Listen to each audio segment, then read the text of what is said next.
अब हम लोग समझते हैं कि आउटसोर्सिंग के क्या क्या एडवांटेजेस होते हैं। फर्स्ट एडवांटेज होता है हमारा फोकसिंग ऑफ अटेंशन।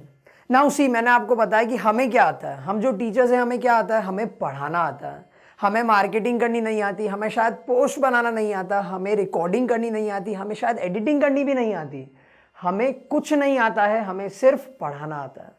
तो जब हम हमारे नॉन कोर बिजनेस एक्टिविटीज जैसे कि प्रोडक्शन, रिकॉर्डिंग, एडिटिंग, मार्केटिंग के post banana, books of accounts को हैंडल करना, ऐसे जब हम काम बाहर किसी को दे देते हैं तो हम हमारा पूरा अटेंशन सिर्फ पढ़ाने पे लगा सकते हैं। और अगर हमारा अटेंशन पढ़ाने में नहीं होगा तो आपको भी पता है आउटपुट इतना अच्छा नहीं निकलेगा।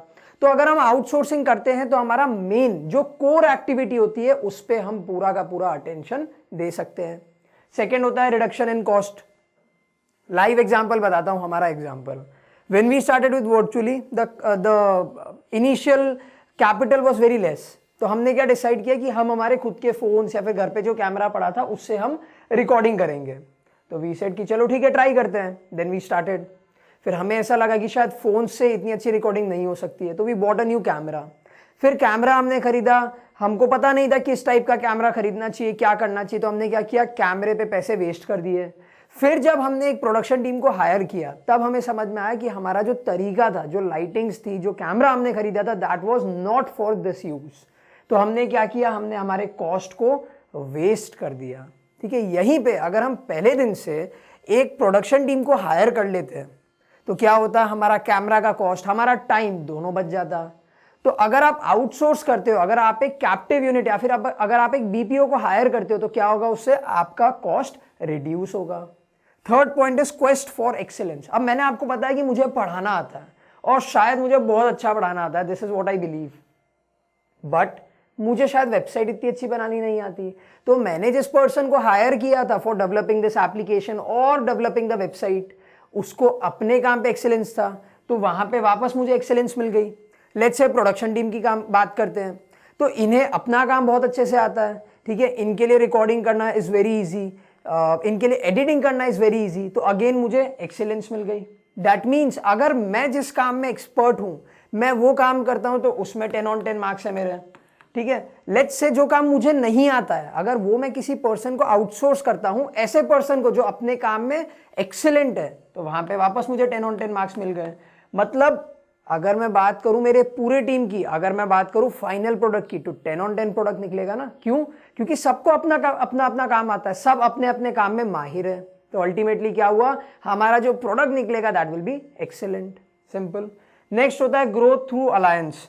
लेट्स से कि लेट्स से हम वर्चुअली वाले हैं, वर्चुअली ने किसी के साथ में टाई अप किया। ठीक है, अब हमारा तो ग्रोथ हुआ क्योंकि हमें जो क्वालिटी चाहिए थी उससे अच्छी क्वालिटी हमें मिली। हम वापस प्रोडक्शन टीम का एग्जांपल लेते हैं, हमें जो क्वालिटी चाहिए थी उतनी अच्छी क्वालिटी हमें मिल गई, तो हमारा तो प्रोडक्ट अल्टीमेटली 10 on 10 हो गया, मतलब हमारा तो ग्रोथ हो गया। क्वालिटी होगी तो बच्चे अपने आप पढ़ेंगे, सिंपल है। यहीं पे अगर मैं बात करूं हमारे मार्केटिंग टीम की और हमारे प्रोडक्शन टीम की, तो उनका भी ग्रोथ हुआ ना, क्योंकि हमने उनको काम दिया, उनके साथ में टाई अप किया, तो हमारा भी ग्रोथ हुआ और उनका भी ग्रोथ हुआ। अलायंस का क्या मतलब होता है, बेसिकली मिलके काम करना, मर्ज करना एक दूसरे के साथ में। तो अगर हम दोनों ने मर्ज किया, if we came into an alliance, तो मेरा भी ग्रोथ हुआ और उनका भी ग्रोथ हुआ। सिंपल। लास्ट होता है इकोनॉमिक ग्रोथ एंड डेवलपमेंट। हम जो कंट्री में रहते हैं that is India, India is very famous for outsourcing. मतलब एक बहुत ही फेमस डेस्टिनेशन है इंडिया फॉर आउटसोर्सिंग। मतलब अगर यूएस या यूके की कोई भी कंपनी को आउटसोर्स करना होता है ना, तो वो इंडिया में आते हैं। क्यों? हमारा जो लेबर है वो बहुत चीप है। अब आप ये समझो कि अगर आउटसोर्सिंग नहीं होता तो इंडिया में इतने सारे जो लेबर हैं वो तो अनएम्प्लॉयड रह जाते हैं, बट इंडिया में लोग आते हैं, आउटसोर्स करते हैं अपना काम, तो हमारे कंट्री का ग्रोथ एंड डेवलपमेंट हो गया। क्यों? एम्प्लॉयमेंट बढ़ी, एम्प्लॉयमेंट बढ़ने से हमारा पर कैपिटा इनकम बढ़ा, पर कैपिटा इनकम बढ़ने से हमारी नेशनल इनकम बढ़ी, बाहर की कंट्रीज हमारे ऊपर डिपेंडेंट हो रही है, तो अल्टीमेटली क्या हुआ, हमारी जो इकोनॉमी है वो ग्रो भी हो रही है और डेवलप भी हो रही है। सिंपल। अब इंडिया जैसी कंट्री आईटी के लिए बहुत फेमस है आउटसोर्सिंग में। मतलब अगर किसी को भी आईटी जैसा कोई भी काम कराना होता है तो वो इंडिया में आते हैं। कॉल सेंटर्स, अगेन इंडिया के लोग कॉल सेंटर्स में काम करना बहुत पसंद करते हैं, specially after completing the graduation.